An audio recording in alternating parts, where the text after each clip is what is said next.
Welcome to Mountain Valley HG with Chucky Boy and Tammy Joe.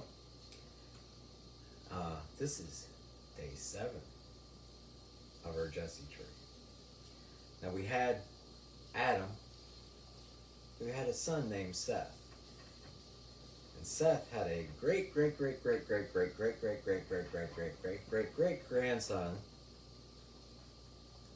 called Noah.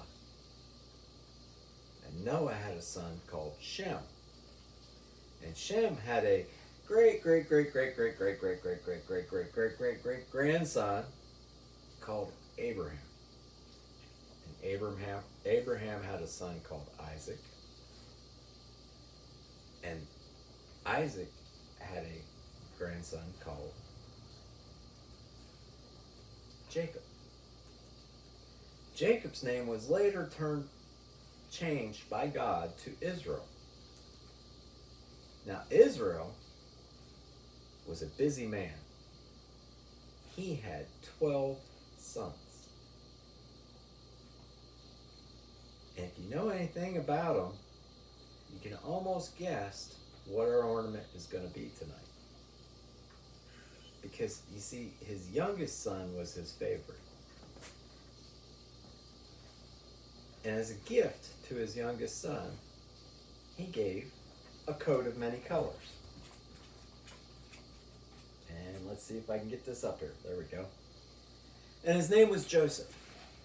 Now Joseph was the youngest, and God blessed him with the gift of being able to tell, or you might say, translate what dreams meant. And because he was Israel or Jacob's favorite, he was sort of what some might call arrogant in his youthful days. And he had a dream, and it was about stalks of wheat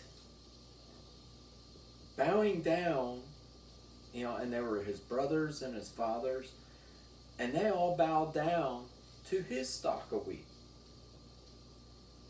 Well, needless to say, the brothers didn't find it funny. Even Jacob didn't really find it funny, but it was his favorite son. Well, with being the favorite, there's certain things sometimes you're not asked to do. So all the brothers, the other 11, are out watching the herds. And Jacob sends Joseph out to see them. Well, they see this as a great chance. They throw him in a pit, they take his coat, they slaughter a lamb, they put his blood in it, tell his father he's dead, and they sell him off into slavery, and Joseph ends up in Egypt. He ends up being the servant of the captain of the guard. Well, the captain's wife sort of takes a fancy to him, makes a move for him. He runs for his life, and she grabs a hold of his cloak, and he ends up leaving it behind to get away from her. And where does Joseph end up? In trouble again, in jail.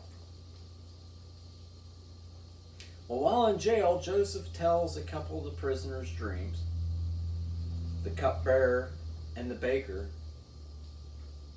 of the king. Well, the king starts having these dreams, and he calls in all his magicians and everybody, and they can't tell it. And the cupbearer remembers about Joseph, tells the king about Joseph. Joseph translates the king's dream, and he puts Joseph in a place of power. His brothers and his father end up coming to them for food.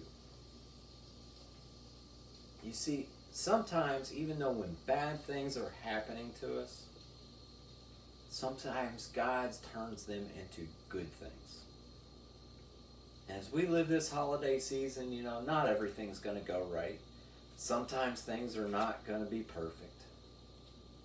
But just remember that God can always turn any bad thing into good. And may God bless you and you enjoy this holiday season.